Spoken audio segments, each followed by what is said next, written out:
Si tu apprends le français et que tu as déjà vécu ce moment où tu fais une phrase correcte, la personne te regarde bizarrement, te fait répéter ou répond à côté. Très souvent, le problème vient d'erreurs très courantes chez les anglophones qui empêchent les Français de te comprendre naturellement. Salut, moi c'est Manon, fondatrice d'Olala French Course et de la méthode Olala. Et aujourd'hui, je vais te montrer les erreurs les plus fréquentes en français, en grammaire, en prononciation, en vocabulaire, mais aussi au niveau de la culture. Et surtout, comment les éviter pour être compris plus facilement, même sans parler un français parfait. Avant de commencer, laisse-moi te parler d'Olala French School, mon école de français en ligne. Si je devais décrire mon école en une phrase, je dirais en fait que c'est un peu comme une salle de sport, mais pour ton français. Tu as des séances de conversation tous les jours, tu viens quand tu veux, quand tu peux, et tu pratiques ton français avec d'autres personnes passionnées et aussi des professeurs de français natifs. Tu as aussi accès à énormément de ressources du niveau A2 à C1, améliorer ton français et surtout avoir un français beaucoup plus naturel et surtout efficace pour communiquer en France et en français. Je vais pas te faire un long discours, mais tout ce que je peux te dire, c'est qu'il y a 7 jours d'essai gratuit. Donc, si en ce moment tu as envie d'améliorer ton français, notamment à l'oral, je t'invite à tester la Olala French School. Le lien pour activer ton essai gratuit est dans la description. L'erreur numéro un, la plus fréquente, c'est de traduire mot à mot depuis l'anglais. Quand on parle une langue étrangère, c'est un réflexe tout à fait naturel de penser dans sa langue maternelle et de traduire. Mais le problème, c'est que le français ne fonctionne pas toujours comme l'anglais. Prenons l'exemple de la phrase It makes sense. Alors, t'aurais envie de dire ça fait sens. Et beaucoup de francophones font cette erreur aussi, hein. Enfin, la phrase correcte, ça serait ça a du sens. Donc en français, to make sense. En français, on a aussi cette expression figée, mais on l'utilise avec le verbe avoir. Avoir du sens. Ça a du sens, ce que tu dis. Une autre erreur très fréquente, c'est de dire je suis confortable quand quelqu'un te demande si tu vas bien. En français, confortable décrit surtout quand tu te sens bien physiquement, par exemple dans un fauteuil ou un canapé ou dans ton lit, par exemple. Mais c'est pas quelque chose qu'on peut dire quand on se sent bien dans une situation autre, une situation où on est plutôt mentalement bien. C'est pas trop naturel. On dirait plutôt je suis à l'aise. Par exemple, je suis à l'aise quand je parle français. Et ne pas dire je suis confortable quand je parle français. Ça, c'est bizarre. On dirait je suis à l'aise. Autre erreur très courante et qui peut être un peu gênante, c'est de dire en français je suis excité. C'est une erreur très connue et un peu embarrassante, mais en français, excité a souvent une connotation sexuelle. Donc ça peut être un peu bizarre de dire cette phrase à un Français, il peut un peu rigoler. On dira plutôt, alors je sais que ce ne sont pas des équivalents parfaits, on n'a réellement pas de traduction pour I'm excited, on dirait plutôt j'ai hâte, j'ai trop hâte de faire ça, je suis trop impatient. C'est notre façon d'exprimer cette émotion de I'm excited. Mais je suis excitée exprime une toute autre émotion si tu dis cette phrase en français. Donc ici, les phrases sont compréhensibles, on comprend ce que tu veux dire, mais elles ne correspondent pas à la manière dont les Français pensent et parlent réellement. Donc, ça sonne faux, ça casse la fluidité et parfois ça peut créer un peu un décalage culturel. Donc pour être compris naturellement, il faut apprendre les expressions françaises telles qu'elles sont utilisées et pas les traductions mot à mot depuis l'anglais. Deuxième erreur, tu utilises trop souvent être au lieu d'autres verbes plus courants en français comme avoir, faire, rendre. Donc c'est une erreur très fréquente parce qu'en anglais, on utilise énormément le verbe to be pour parler des états, des sensations et des émotions. En français, le fonctionnement est un peu différent. On va varier plus les verbes. Par exemple, on ne dit pas je suis froid, mais j'ai froid.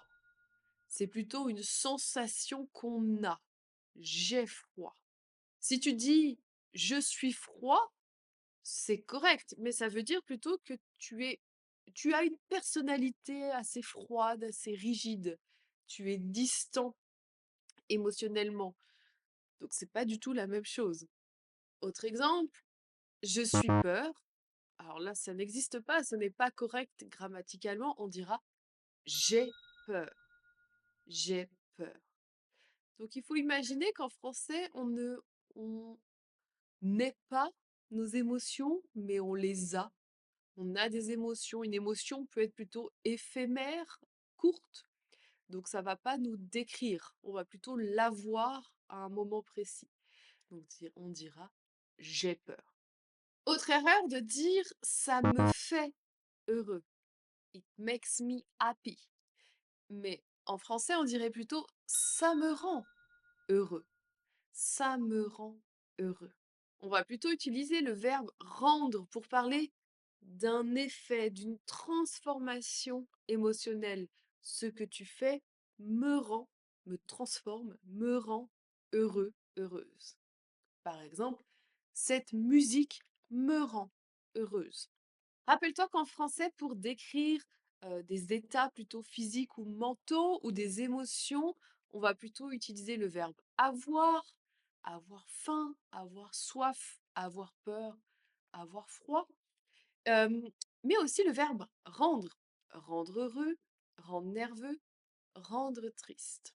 Donc attention, si tu utilises tout le temps être pour parler de tes émotions, il peut y avoir des incompréhensions. Et les Français peuvent se demander ce que tu parles, comme si tu dis je suis froid au lieu de j'ai froid, ça peut être bizarre. Si tu retiens cette leçon, ton français va devenir plus naturel, plus fluide, même avec peu de vocabulaire. La troisième erreur, c'est d'oublier les petits mots qui structurent le français.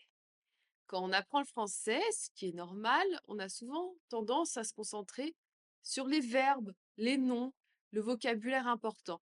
Et c'est normal. Moi, quand j'enseigne aux débutants, c'est ce que je leur apprends au début, parce que ça permet de construire des phrases.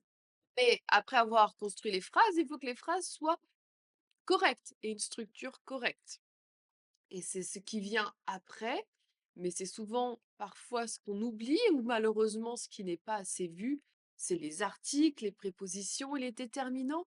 Et en français, il y en a vraiment beaucoup et bah, ils sont indispensables pour avoir un français plus naturel.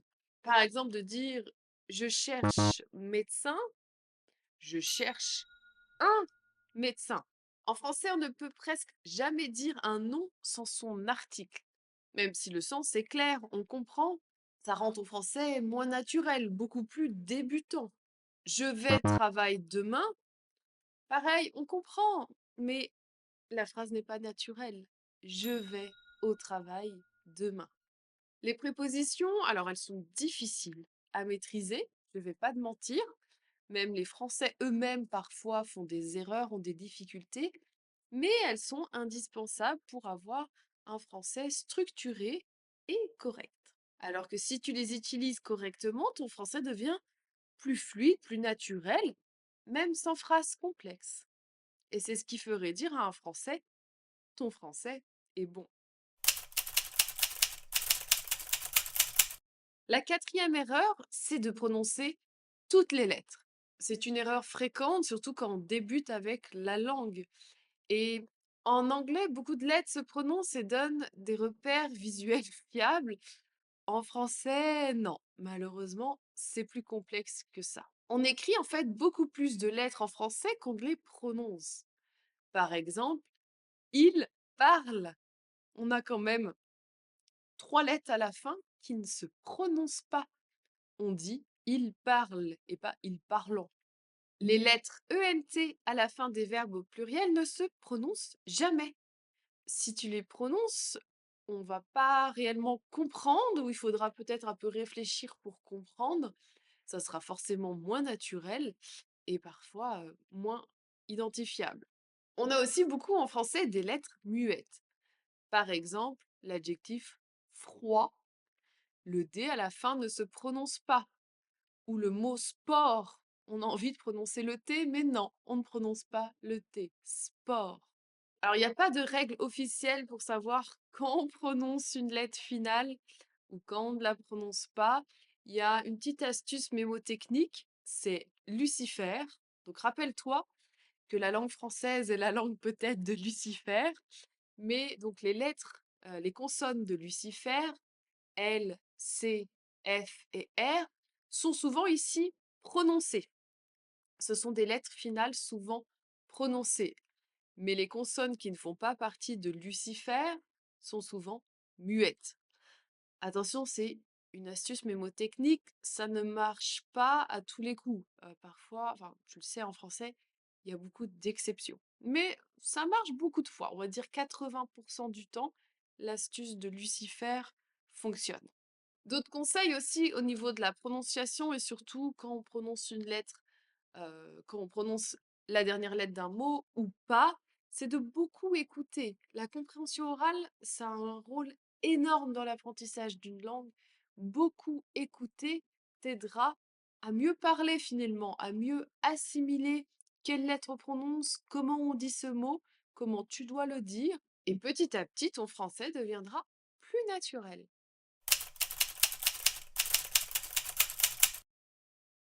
La cinquième erreur, c'est de ne pas respecter le rythme du français. Le français ne fonctionne pas du tout comme l'anglais au niveau du rythme. L'anglais, c'est une langue rythmée avec des accents toniques. On appuie fortement sur certains mots, syllabes, et les autres sont un peu avalés. En français, c'est le contraire finalement. Les syllabes ont presque la même importance. C'est une langue plutôt monotone, mais rythmée par les syllabes. Par exemple, je dirais je vais au travail demain. Toutes les syllabes, tous les mots plutôt, ont le même rythme. Ce qui va parfois changer, c'est qu'on va faire des élisions où on va contracter certains mots, lire pardon, deux mots comme un seul mot. Par exemple, on dirait je vais je vais au travail demain, au lieu de je vais au travail demain. Donc sur ça, le rythme change et le français sonne plus rapide à cause de ça. La sixième erreur, c'est de négliger les liaisons importantes. Quand on parle français, comme j'ai dit, les mots s'enchaînent, se lient entre eux, et c'est ce qui donne au français son flux naturel et aussi son flux un peu rapide. Et les liaisons sont essentielles, il y en a qui sont obligatoires, comme par exemple vous avez, ou bien les enfants, les enfants. Quand on n'a pas ces liaisons, le français est semble tout de suite pas naturel, cassé, assez artificiel, un peu comme un robot. Et c'est pas ce qu'on veut. Si tu veux, j'ai fait une vidéo complète sur les liaisons et l'élision en français. C'est très important de maîtriser ça en français pour avoir un rythme naturel. Je te mets le lien ici. Les erreurs de vocabulaire avec la septième erreur, c'est d'utiliser des mots trop livresques, trop sophistiqués, trop littéraires. Quand on apprend le français, c'est souvent avec des manuels, des cours très académiques, avec un français plutôt formel, très poli, mais parfois peu utilisé dans la vraie vie. Un exemple concret, c'est qu'on apprend beaucoup aux débutants d'utiliser nous. Nous avons fait ça le week-end dernier. Alors, nous est correct en français, mais on va plutôt utiliser, surtout dans un langage courant, on. Ah, on a fait ça le week-end dernier. On au lieu de nous. Nous est parfois un peu plus formel et plus utilisé à l'écrit, alors que on est beaucoup plus utilisé à l'oral.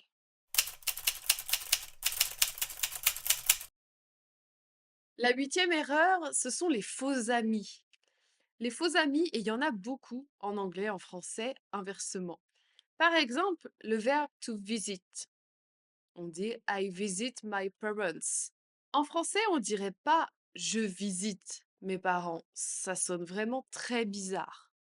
On dirait je rends visite à mes parents. En français, le verbe visiter est utilisé pour des lieux, mais attention, des lieux plutôt touristiques, comme un musée ou une ville ou un pays. Pour les personnes, on va dire rendre visite. Je rends visite à des amis, à ma famille, à un collègue, etc. Dire visiter une personne est pas du tout naturel en français et ça sonne faux, même si on comprend le sens, mais c'est bizarre. Passons ensuite aux erreurs culturelles avec la neuvième erreur qui est d'être un peu trop direct ou enthousiaste en français. C'est vrai qu'on a cette image des anglophones qui expriment très facilement leurs émotions, leur goût comme amazing, that's incredible.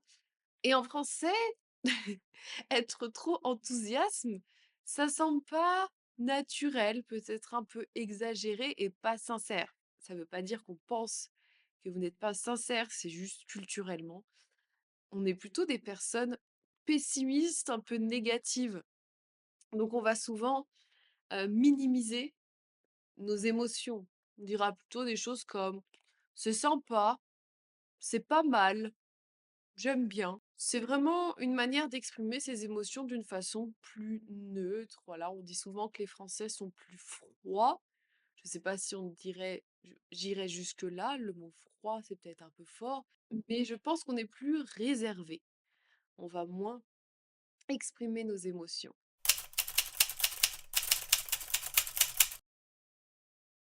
La dixième erreur, c'est de penser que les Français corrigent par méchanceté ou passent à l'anglais parce que ton français n'est pas bon.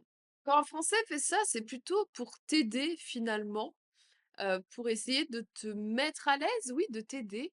C'est pas une critique, c'est vraiment une aide. Ça peut être aussi, voilà, quand un Français parle anglais, c'est qu'il veut pratiquer son anglais. Il voit, une opportunité de pouvoir, parler anglais. La correction peut être parfois délicate parce que si on ne te corrige pas, on peut penser, donner l'impression qu'on n'écoute pas vraiment et du coup, le fait de corriger peut vouloir dire: «Ah oui, je t'écoute, je comprends ce que tu dis et je t'aide, dans ce que tu dis». Donc pour mieux te faire comprendre par les Français, tu n'as pas besoin d'un français parfait, tu as juste besoin de bons réflexes, de bons mots, du bon ton et d'un français adapté à la vraie vie. Et c'est exactement ce qu'on travaille à la Olala French School. Pas de français scolaire, pas de par cœur, mais un français que tu peux utiliser immédiatement.